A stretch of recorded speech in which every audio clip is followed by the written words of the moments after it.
la première fois ci àdduna nga gis ku jàpp ab meeting ci biir semaine bi ñuy defee meeting mënoo wax ne meeting bi yow fii lay amee yow journaliste en tant que journaliste nga xam ne yéen a ëpp information ci Sénégal yaakaar naa su ma la delluwaatoon question bi ne la Ziga meeting bi nga xam ne waa Pastef ak waa Yewwi Askan Wi muy taxawu Dakar ak ñëpp ñu ngi koy ñoo ko woote ñoom ñëpp duñu yow xamoo fan lay amee te jàpp naa ne lu ëpp ci militants yi tey duñu la wax ne la lieu biir ci demande bi dañ koy définir aussi. waa ci demande bi dañ ko définir mais xam nga suñu mosaan jàpp meeting même bu doon mois de décembre lañ ko jàpp sax dañ naan danañ def meeting Kër Massar dinañ def meeting Mbacké dinañ def meeting Thiès wax date bi lieu bi jëf lépp mu jeex bu leen neexee sax dem fay seeni publicité ci télé yi ñu commencé di leen jàllaleel seeni meeting mais soo gisee tey man Yewwi Askan Wi woote meeting jàpp naa ne liñ jublu ci ñàkk a wax sax lieu bi ñu koy defee mooy que ne àgg nañ ci ñàkk démocratie ak xat ci dëkk bi ba boo jékki-jékki woon ne man kat damay def benn meeting parcelle laa koy defee terrain ak apes ñi ngi koy def mardi meeting boobu doo ko def waa APR dinañ jóg ànd ak administration Sénégal di la toñal ba doo ko fi defee ci réew moo xam ne da nga ne fi nga juddoo fi nga yaroo fi ngay fayee impôt fi nga jànge maanaam police ak gendarmerie ak préfet yi am droit préserver la say bëgg-bëgg ba loo bëgg a def ci dëkk bi nga di ko def ni nga ko bëgg tey administration Sénégal ak politique ni ñu ko jëlee léegi def ko lu banal loo xam ne da ngay gis nii préfet bu koy def gis nii ay commissaires yi gendarmerie di ko def gis nii ay magistrat di ko def nga xam ne même bu ñëwul ci terrain bi da nga gis acte politique bi loolu lu ñaaw la loo xam ne gis nga dañu njëkk ne nit dof day def concert ñu bàyyi bañ ne suba la ñu ne bàyyi nañ ko ñu ne dañoo jàpp méga meeting maanaam Yewwi Askan Wi dañu war a def benn meeting place de l'Obélisque ñu dem ba ca suba sax ñu ne noonu sànce BRT bi moo tax mënoo leen ko def ñu jóge fa ñëw Kër Massar ne dañuy def méga meeting samedi waa APR ñëw ak préfet bi dajaloo daal ne léegi samedi boobu APR moo fi meeting pour bëgg ñee gert ñee ne comme APR mooy meeting samedi kon ñun ñooy meeting dimanche nga xam ne meetingu Kër Massar bi li tax mu am dafa rëcc mais nekkul loo xamante ne maanaam lu ñu naroon autorisé parce que dañoo autorisé APR samedi pour bëgg waa Pastef bàyyi waa Pastef ne comme APR am nañ samedi ñun ñooy def dimanche léegi mënoo jox waa APR samedi ne waa Pastef lu ngeen def meeting dimanche looloo tax dafa rëcc jàll muy benn ñu ne Sénégal am na démocratie ñu jóge fa dem Mbacké organiser meeting su ngeen gisee sax man ma mereem préfet bi man dama xam li mu def lépp mooy Diop préfet Mbacké dafa bàyyi ba ñu dafa annulé meeting bi jël kayit yi denc ko ne Thiel bàyyi ba ñu jël suñu xaalis jël sonorisation bi mu jógee Dakar ba ñëw Touba jël tente yi mu jógee Dakar ba ñëw ba Touba ba mu leer ko ne ko ñun fay nañ xaalis ba pare mu jékki-jékki rek jël kayit gi doog koo na koo génnee maanaam yemul ci comme ni ñu defoon nit dof lañ doon def yemul ci maanaam di la traité meeting mais dañ lay tegal ay kii yoo xam ne sax meeting bi dañ koy annulé non seulement mais da lay indil ay perte ba nga xam ne yow dootoo am courage sax organiser meeting parce que da nga naan mën naa ci def sama 1 million ba pare du ma meeting maanaam jëf yu salte yooyu moo nekk Sénégal tey Yewwi Askan Wi bi ñu bëggee meeting dañ ne non bu ñu jëlee benn place duñ meeting nañ jël non seulement ñaari place yu bokk déposé ca préfet bee déposé ca préfet bee gis nga te non seulement nañ ko wuñ ko mais démb gis nga Ousmane Sonko bu ne woon meeting xaar yàlla wala parcelle man ñaari yëpp benn du ci am léegi lii nag maanaam mooy Sénégal mooy dafa dem ba nga xam ne li gën a éphémère ci démocratie nit li gën a éphémère pour nit ki moomal ko boppam mooy am nga droit manifester man neexuma am naa droit woote samay jànk am naa droit woote sama soirée am naa droit naa ko dëppale rek ak ni ko yoonu réew mi waxee léegi nag Sénégal même boo ko dëppalee ak yoonu réew mi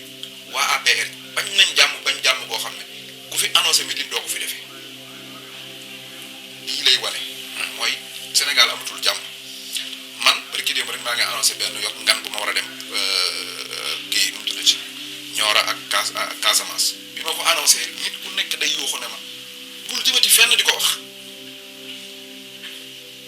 waa Casamance même boo fii ñëw bul ko wax bu ko waxati mais loolu mooy Sénégal ndax la parce que amuñu jàmm ñun ñi bëggul Macky Sall ñun waxuma bañ Macky Sall sax mais ñun ñi bëggul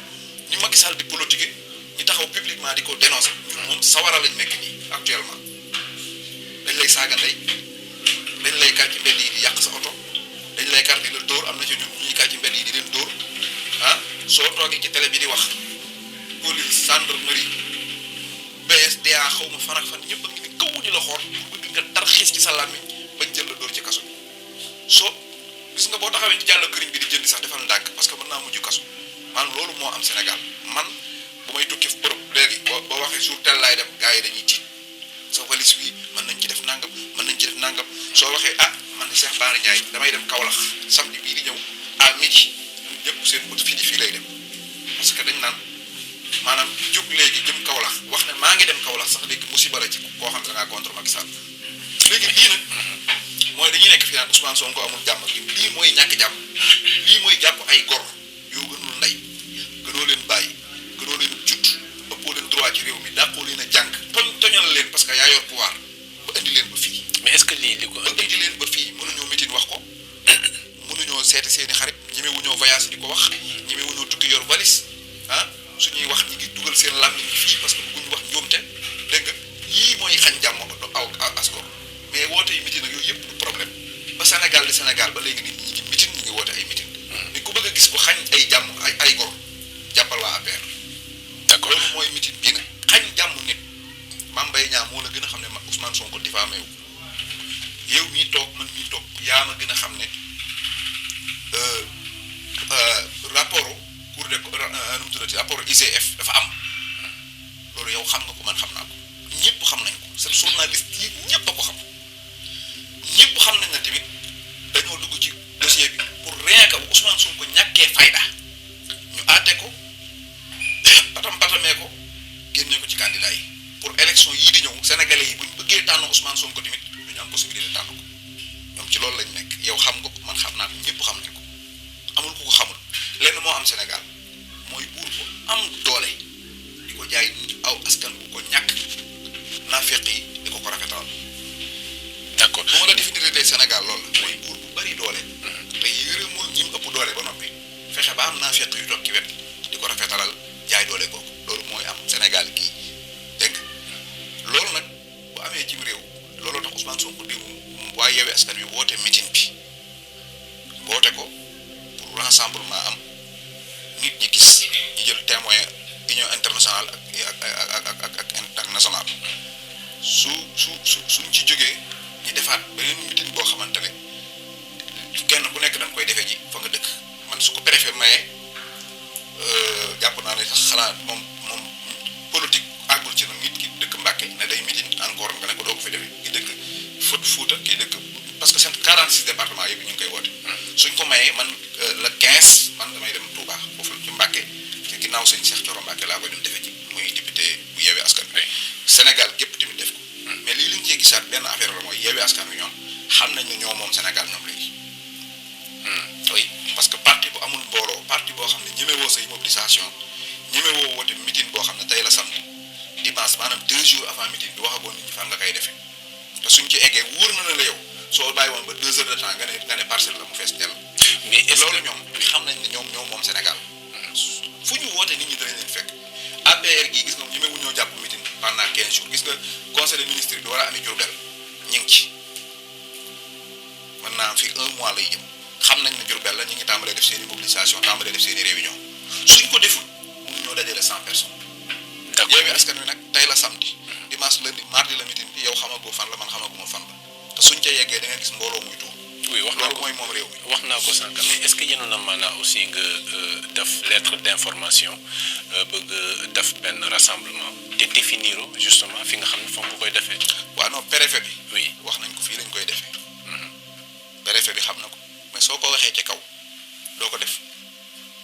mais lu ko waral lu ko waral mooy dañoo amatul indépendance su wax fi ñu bëgg a def ak fi ñu bëgg a jëm. mais bu man maa ngi ni ñemewu maa jëm Kaolack di ko wax. bu préfet autorisé donc amul problème à ce que ñu mën ko tenir. xam déggoo li ma la wax dama ne la. suñu waxoon na ñun Sacré-Cœur la ñuy defee ci meeting bi. du am dinañ bàyyi ba bés ba ñu naan ñetti signature ñaari signature am na jàkka ju nodd ci koñ bi am na benn jaaykatu caaf boo xam ne mën ngeen koo xëpp suuf maanaam tegal ñu ay contexte léegi comme que loolu dafa xew. léegi dañ koy naan Sacré-Cœur la daal ne terrain ak apes déposé wu ñaari kii xanaa ñaari préfet yëpp mënuñoo am même contexte ay. d'accord alors ben li problématique justement ci organisation manifestation bi mooy dañu ne rassemblement dañ koy def le 14 alors alors que xam nañu ne le 16 procès bi dox diggante Mame Mbaye Niang ak Ousmane Sonko procès en diffamation bi mu dafa war a am est-ce que nekkul benn xeetu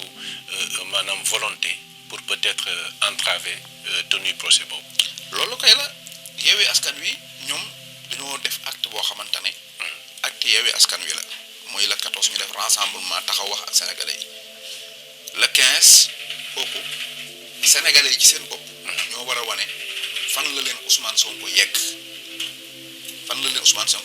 la leen procès Ousmane Sonko jaral muy sunu yaay yi sunu baay yi sunu maam yi sunu rakk yi sunu morom yi ñëpp ñu wane ne ñun lii lañu procès Ousmane Sonko jaral su fekkente ne d'accord nañ Macky Sall la jóge fa la ñëw lem ko yóbbu amul problème su fekkente ne dañu gëm ne defaru ëllëg ci réew mi Ousmane Sonko moo ko war a def li muy jaay lu mu mën a doon pare nañ pour jënd ko la 14 jàpp naa ne ba léegi fii ma toog mënu ma leen tuumaal dama jàpp ne danañ ko valider kenn ku nekk sol sa yére yu baax dem ci place bi ñuy woote nga dem dundal ko ñu def ko ci 46 départements yëpp su ko préfet yi nangoo jàmm moo ciy njëkk la 14 danañ ko def ba toog di ko nettali te kenn du ci soj la 15 su ko préfet yi nangoo te xoolal préfet bu nangu soj du fa am soj amul naan ay da ngeen a war maaru dëkk sàngam ak amul leneen du ci am dem def ko ci jàmm ñibbi ci jàmm waaye préfet bu bëgg a taxaw nag ay doomi Sénégal nga ne leen lii leen yoon may loi may leen ko man maa leen ko xañ parce que damay politique te di ko nëbb su boobaa préfet yi man gëm naa ne mën nañ ci indi pëccaxoo te damaa gëm ne nag nañ ko teg ci jàmm ak salaam préfet yëpp nangu Sénégal képp wane seen bopp su dee Ousmane Sonko nit yi li ñu ko jaral ñu war ko le 16 ku mën a dem tribunal nga dem taxaw parce que nag organiser ab procès politique boo xam ne li ñu ci jublu mooy liquider ab politicien kooku moom képp koo xam ne am nga benn cofeel ci politicien boobu lu toll ne deedeewuwee war nga génn wane ko kon donc le 16 tamit fu ab sénégalais nekk war ngaa manifester wane ne tijji ay procès ne da ngay enquête te fekk ne enquête wu mais jàpp liquider benn politicien moo la tax a jóg kooku bépp sénégalais même bu fekkoon da ngaa bañ Ousmane Sonko 98% cofeel bi nga am ci moom nekk 2% ci sa biir xol sax war nga ko wane. donc manifestation bi si le 16 mars bi c'est bu ñu war a def la ci tribunal bi wala ci gox yi si Sénégal yëpp. non la 14 mooy gox la 14 mooy Dakar. la 15 mooy gox yi Sénégal yëpp. le 16 mooy tribunal. mobilisation ngir lan puisque procès rek la boo xam ne dañuy ñëw pour leeral dañ ko diffamer. xam nga Sonko nee na amul est-ce que. xam nga bàyyi justice arbitraire ku nekk dem mobilisation ngir lan. oui Ousmane Sonko barki démb la dugal 5e pelentam. juróomeelu pelent. ban moo ci yëngatu. pelent na sëñ Bassirou Guèye. pelent na ñoom Kabi Sow. pelent na état Sénégal. pelent na El Hadj Diouf. pelent waat na xamatuma waaye am na ñeneen ñu pelent waat. Adji Sarr defe naa 5 pelent mi ngi ci table procureur yoo xam ne Ousmane Sonko moo ko fa def. yenn yi dafa concerné fukki nit ak ñeent yu dee. yenn yi dafa concerné ay nit yuy liggéey ci état bi lu mel ne tey magistrat wala lu mel ne tey procureur yoo xam ne dafa signalé ni ñii di ay comploteur lañ nga xam ne bu ñu leen détecté woon tey mën naa am Ousmane Sonko mooy téeméeralu nit buñ comploti nga xam ne dañ la dénk par exemple procureur nga nekk procureur de la république pour yëngal liggéeyal république nga nekk fa def say complot mën naa am da ngaa bokkoon ak nit as ndaw nga mere ko tëj ko mën naa am nit dafa nekk ci benn zone bu baax nga bëgg a jënd këram mu lànk nga yónni ay nit ñu tooñ ko nga comploté ko tëj ko xamuñu parce que procureur bu ñu demee ba tudd ko ci complot kooku dañ ko war a leeral loolu yëpp Ousmane Sonko def na ko fi benn pelent bu ci yëngatu amul nan nga mën a nangoo Mame Mbaye Niang di civil mu nekk affaire civile nga xam ne état amul lu mu ciy gagné état Sénégal bu Mame Mbaye Niang gagné Ousmane Sonko amul lu mu ciy gagné